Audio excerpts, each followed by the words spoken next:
Hi guys, and welcome to Hillbilly Military Modeling.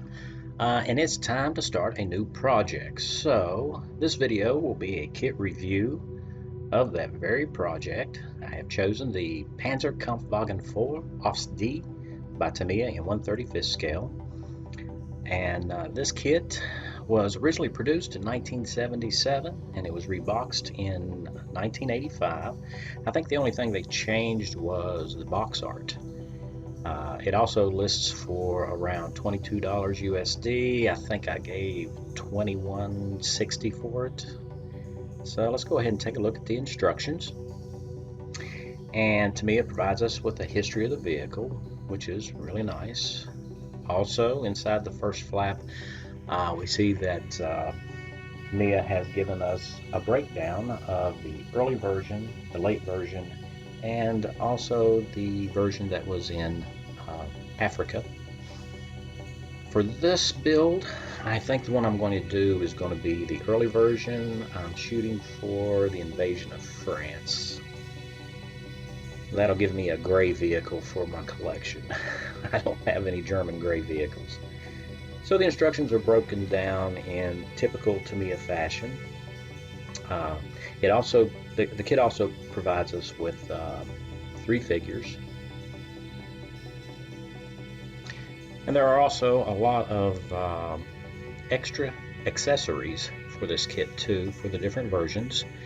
And that should make for a pretty interesting build, depending upon which version you want to build. Now, Tamiya also gives us the color scheme and decal locations. And in typical Tamiya fashion, we also have our sprue map and a parts list. And the parts list I find very informative because it allows me to identify these items. So first up, we're going to look at the hull, which is the old battery operated motorized version hull. It'll have the little cutouts in the bottom of it.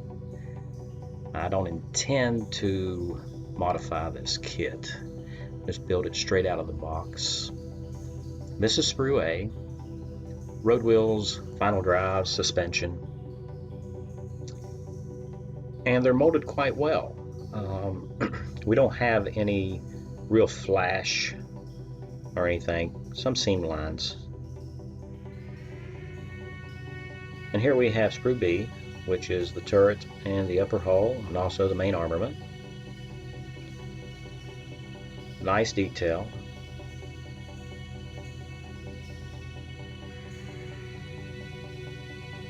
It's amazing how crisp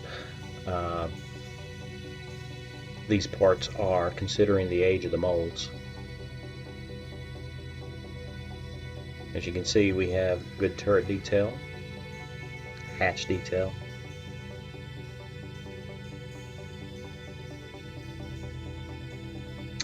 And on to sprue C. Rear fenders, we have our rear engine deck grills, or not grills but doors, as well as the drive sprockets, frontal armor. And really nice detail on this sprue as well. The exhaust system is also included in this sprue.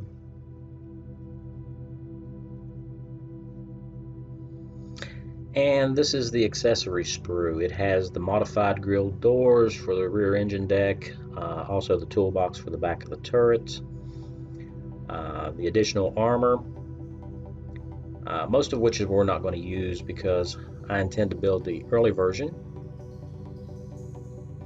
And of course, Tamiya also includes the poly caps for your road wheels and drive sprockets and idler. And also we have the really nicely printed decal sheet. I've never had any problems with Tamiya decals, so that should be pretty decent. And so that pretty much sums up what's in the kit. I'm looking forward to getting started on this, and I want to take this opportunity to thank you guys for watching. You guys are helping to make my little channel a success. So I'm going to get busy working on this, and you guys stay tuned for the next video, which should be coming up shortly. Thank you.